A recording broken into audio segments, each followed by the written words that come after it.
Welcome back, everyone, to another edition of the Educational AD Podcast. We couldn't do these without the incredible support of our sponsors, and we want to take a moment to say thank you. First, thanks to our diamond sponsor, Varsity Brands, including BSN, Varsity Spirit, and Herff Jones. Varsity Brands, elevating student experiences in sport, spirit, and achievement. We also want to thank our platinum sponsors, including Camp Mobile, where leaders communicate better, Hometown Ticketing, simple and easy online ticketing, Vital Signs, bring student achievements to life, Gipper, sports graphics made incredibly simple, Ephesus Lighting, innovating a brighter future at every level, and Gilman Gear, always a step ahead. Thanks to all of our great sponsors. Welcome back, everyone, to another episode of the Educational AD Podcast, this time featuring the FIAAA Insider. Our guest today is a good friend. Lorna Wolfkill is the Director of Athletics at Community Christian School in Tallahassee, Florida. Lorna, welcome to the program. Thank you, Jake. I appreciate you having me on. Very excited to represent Leon County. Well, as you know, the life of an AD these days is very busy, so we're going to jump right into it. We always like to let our listeners have a chance to get to know our guests. So tell us a little bit about yourself, where you grew up, where you went to school and college, and maybe how a love of sports led you to a career in athletic administration. Sounds good. Well, I grew up in Panama City, so always in or near the water. My first sport I ever played was soccer. I was 4 years old. My mom told me I had to choose between dance or soccer. So soccer it was. And I've been playing soccer ever since. I was always I was either the only girl on the team or only one of two, but so in after a few years, I added softball to the mix. And then I added volleyball. And then I had a very lame attempt at cross country in high school one year. But that's okay. But I love sports, watching sports, being part of sports, always very active growing up. But when I went to college, I wanted to be an ocean engineer. So I went to the Florida Institute of Technology, and unfortunately they did not have a girls soccer program. And so I opted out of playing collegiate sports to follow my, at that time, dream job. And so I didn't get to do college sports, unfortunately. Actually, I take that back. I was a member of the crew team at FIT. So there we go. Wow. But after a little bit of time, due to family circumstances, I had to leave FIT, and God led me to the University of Florida, go Gators, where I ended up majoring in marketing and economics. And so, I got to be an AD in a roundabout way. I eventually got my MBA.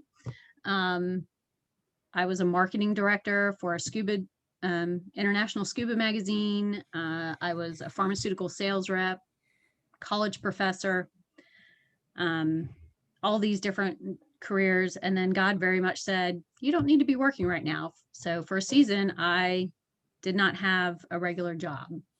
And then Community Christian School needed a soccer coach. And I said, well, I can do that. And so I started coaching soccer for Community Christian School. I was good friends with the athletic director at the time. And so he hired me.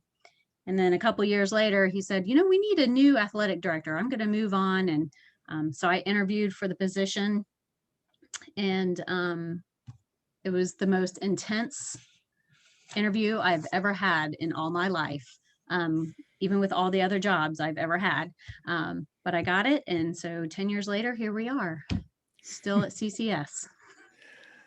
Well, I've had a chance to get to know you in the 5 years that I've been at Maclay, and you've certainly done a great job of building the program there at Community Christian.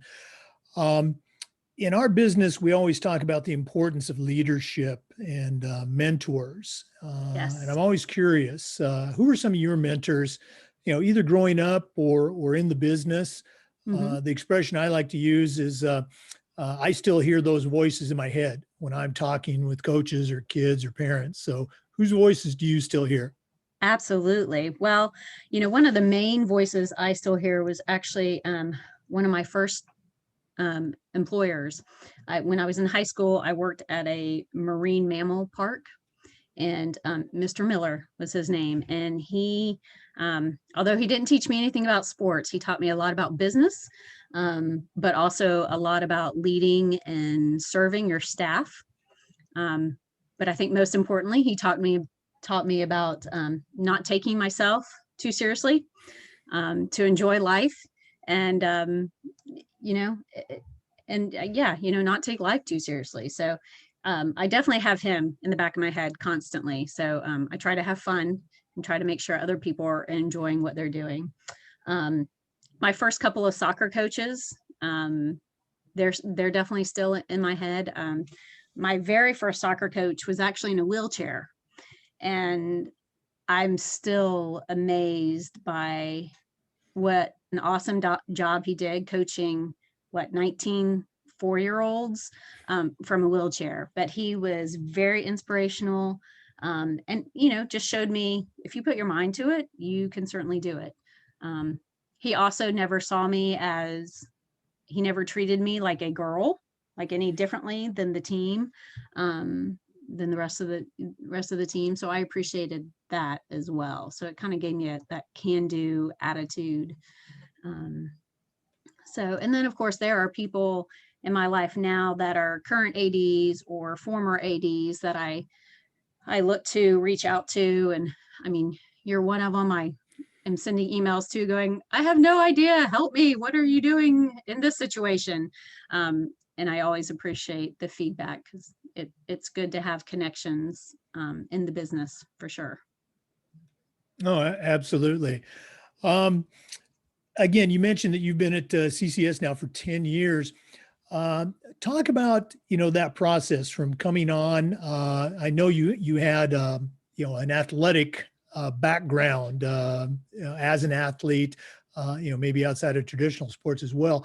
But what were some of the things that you first noticed when you came on board as the AD? And now 10 years later, what are some things that maybe you're particularly proud of with the program? Okay. Great question. When I first came on, we were not part of any kind of districts. We were independent in every single one of our sports. We also did not have, we were not real competitive in our sports. It was more, just recreational, just for fun. Since then, we have added, I think, 4 more sports. And also with those sports, we have added different levels. So we have, middle school, JV, and varsity for a lot of our sports. But we're also competitive. So we have joined districts for all of our varsity sports that we offer. And it's going really well. So I guess I'm proud of that. We've gotten good coaches on board. Also consistency, just maintaining coaches over the years was important. I think when first came on board, communication was a little bit lacking. And so even just communicating with parents, communicating with Tallahassee, even with, the Democrat, communicating with other athletic directors, just letting them know that, hey, CCS is out there and this is what we're doing. I think that's helped a lot in growing the program and getting people to take us seriously, honestly. Oh yeah, you and I were just talking about your volleyball program's been very successful, and both of our golf teams are at state right now, so it's Yes. exciting to have that. And I know, having gone through that at a Christian school back 2000 to 2008 down in South Florida, those same challenges of becoming competitive, of being recognized as a viable opponent. Those are all, great accomplishments. And like I said, you've done a great job with that. I appreciate that. There's still work to do. We'll That's get right. there. Good to great. Never ends. Yeah, that's right. Um, let's go and talk a little bit about COVID.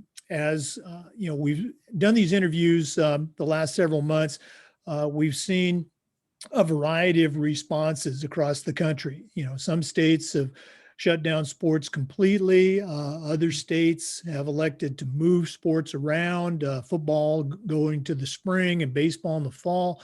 Right. Here in Florida, we've seen our own response. We delayed as a state for 1 month, and then much of the state picked up, but there's still some parts that are just now getting back on campus. So for our Right. listeners, what's happening in Leon County, what's happening in Tallahassee, what's happening on your campus right now as far as return to school as well as return to play? Well, as you mentioned, we did as a state push back the fall season 1 month, but I am very grateful that they did decide to go ahead and start sports.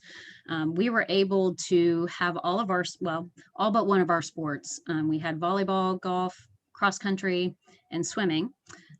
We decided to go ahead and push forward with that.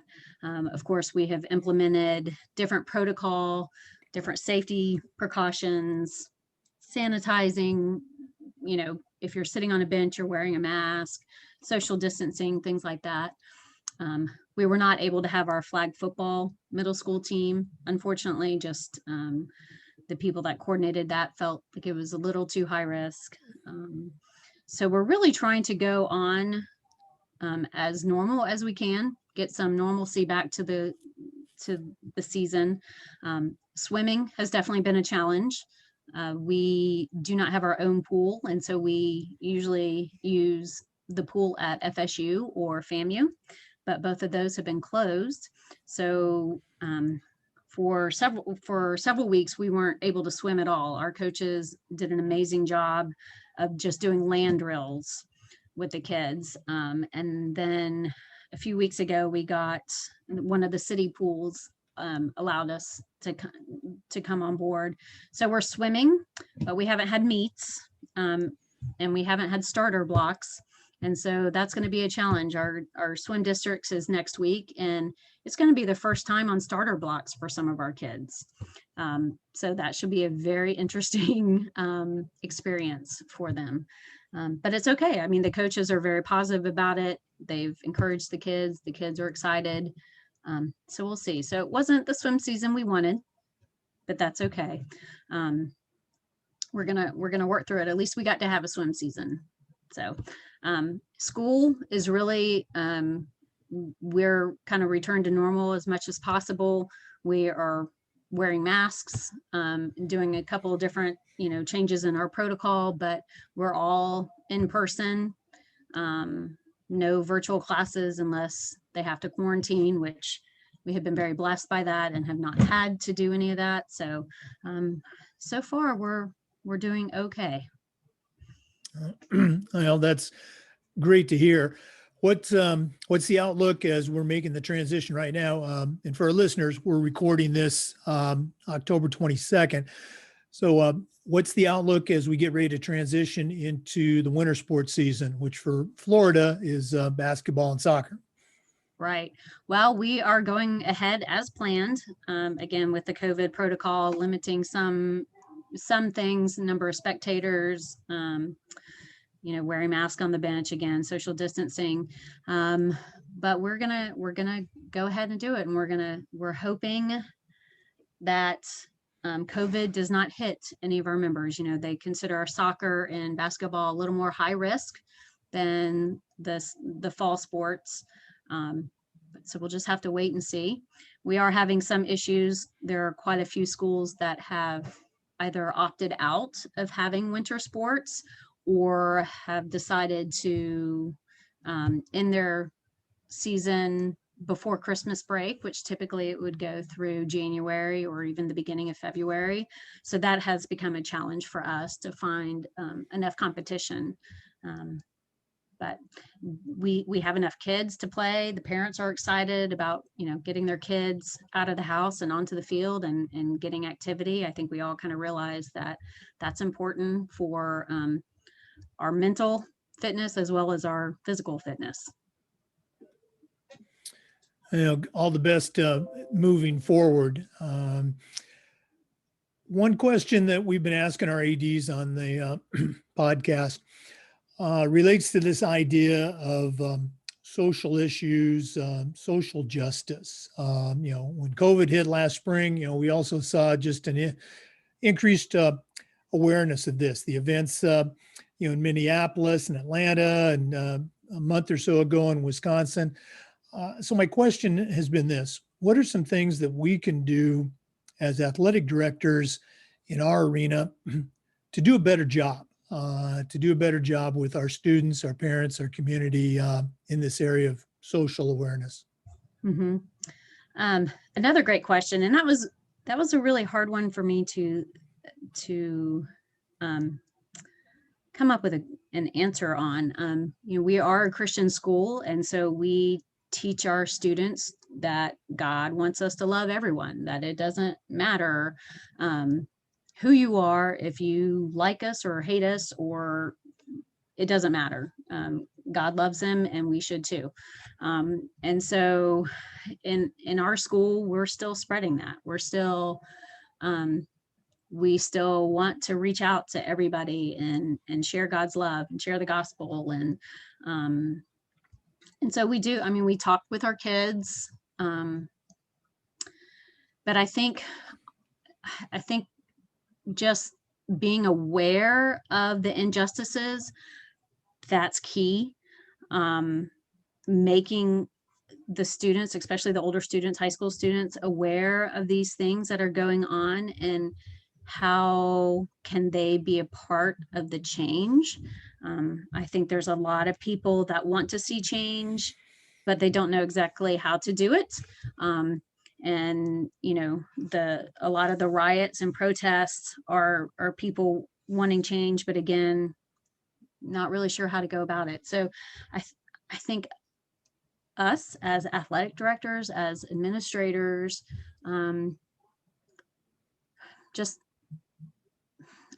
realizing the problems that are out there, making people aware of it, and just being cautious of how we treat people and how we talk to people and the things that we say. I guess being good examples to those that we are coaching or mentoring would be important.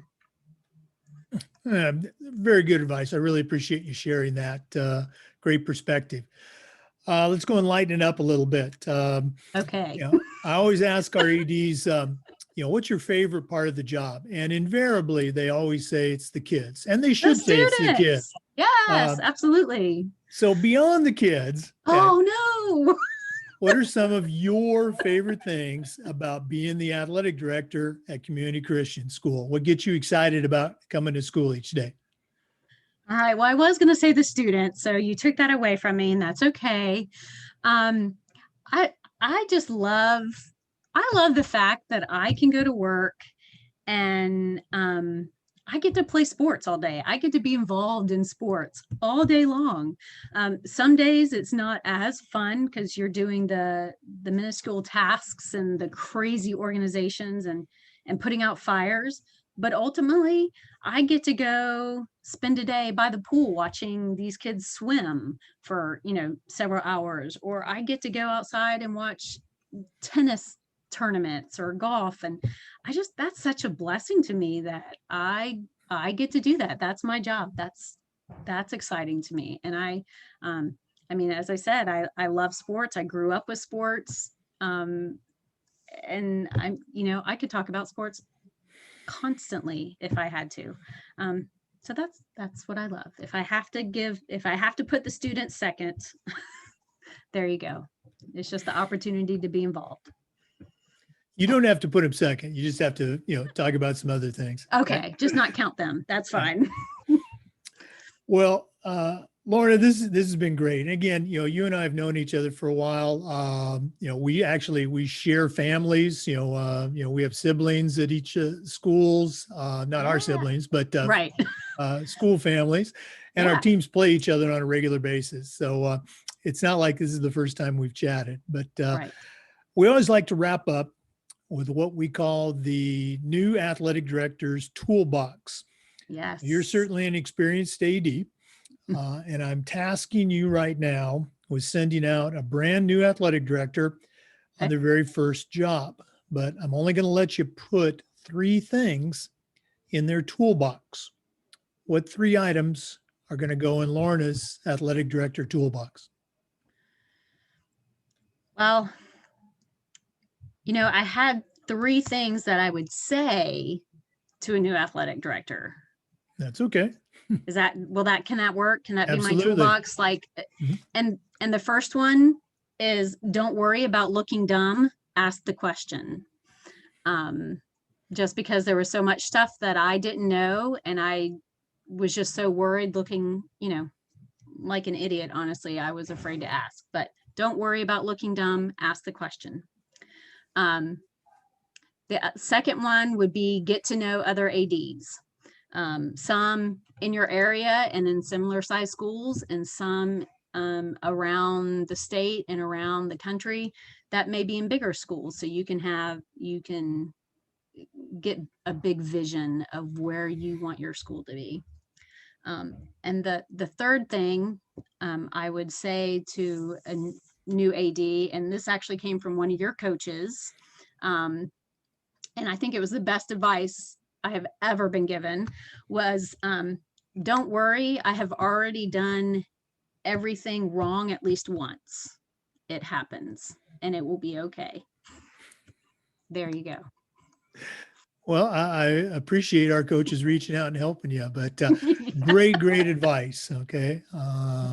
Definitely put those things to work.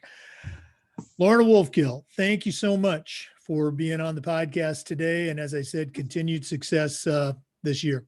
I appreciate it. Thank you very much again for having me. I enjoyed it. Oh, our pleasure. To our listeners, thanks as always for tuning in. Come back again next time for another edition of the Educational AD. Thanks again for listening. Remember, the video version of this interview will be posted on our YouTube channel. That's Educational AD FIAAA on YouTube. Thanks again for listening.